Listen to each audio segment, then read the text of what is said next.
السلام عليكم ورحمة الله وبركاته وإلهي مهدي هدي أنا سكسور لابني مركان إيا مركلة وفربدن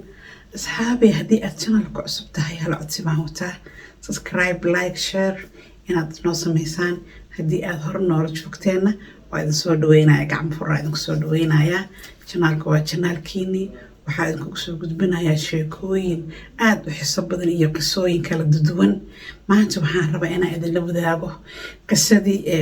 aan idin sheegay isbuuc hore oo qisooyinka qurbaha ka mid ahayd gabadhii maxay Afrika laga soo kaxeynaayo oo DNA-du iskeeni weyday iyo ninkii arrinta halkaas bay noo maraysay asxaabay sheekadii markii ay halkaa maraysay gabadha ay wadanka timid baa waxaa dhacday in meel la dejiyo gabadhii ninka ileen marka uu isqarinayaba naakalu qabaa ninka oo waa nin xaas leh gabadhan kaliya maba sugayninba sheekada wax badan baa ka qaldan waa qasantaa arrin qasan waaye bas gabadha meel baa la dejiyey markii meel la dejiyey oo ninku isxanaajinayo weli uu leeyahay DNA-di sax ma ahayn iyo waxbaa qaldan u taagan yahay baa waxaa dhacday in DNA kale lagu celiyo carruurta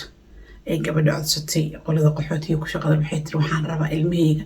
in DNA kale lagu celiyo maadaama ninkii shaki uu ma aragtay qaaday waxaan rabaa in la iigu celiyo DNA-di baa lagu celiyey waa ismaaj garays ilmihii isagaa dhalay kulligood ilmihiisa wax qalada kuma jirin hase ahaatee ninkan marmarsiyo kale ayuu haystaa jacayl cusub oo samaystay nolol kale oo samaystay gabadhan calafkeeda meesha ka qorna ma aha inuu keeno maba rabinba sheekada markii halkaa marayso gabadha waxay tiri aniga waxaan rabaa in reerkayga ay ii midoobaan oo odagayga ilmahayga waxayga aan isku keensado baan rabaa ninku wuxuu yiri aniga niyad jab badan igu dhacay waxaan rabaa inaan ka fakiro bal waqti dheeraad ah isii inta aan ma aragtay maxay ahayd oo aan ka soo degayo maskaxdayda sida hore ay ka noqonayso hay'ad roog sugaya waara joogay 6 bilood laga soo wareegay oo muddadii intaas ay kala maqnaayeen oo ogaada ilmihiisa inuu asaga dhalay 6 bilood ka soo wareegtay telefoon ay u dirtay waxay tiri walaalo waxaan rabaa ilmaha iyo reerka inay isku yimaadaan saana ma anfacayso carruurtaani kaligay mahayn karee bal goormaa noo soo wareegaysaa wuxuu yiri walaalay aniga go'aanaan gaaray bas waaye reerkan waxaan go'aansaday in aan iska fasaxo gabar walaashayaa tahay wixii aan ku kaalmeyn karna aan ku kaalmeeyo ood iska celiso Nederland macna midin dhacay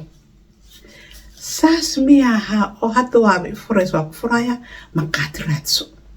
okay tiri dhib ma jiro qasabna ma jiro haddii adinkaa soo go'day diyaaraan ku ahay gabadha marqaati oo keensatay gabadha meesha lagu dalaaqay hala dalaaqo muxumee ninkan mucjisada adduunka ku dhici doonta qisadan waa qisa iga yaabisay aniga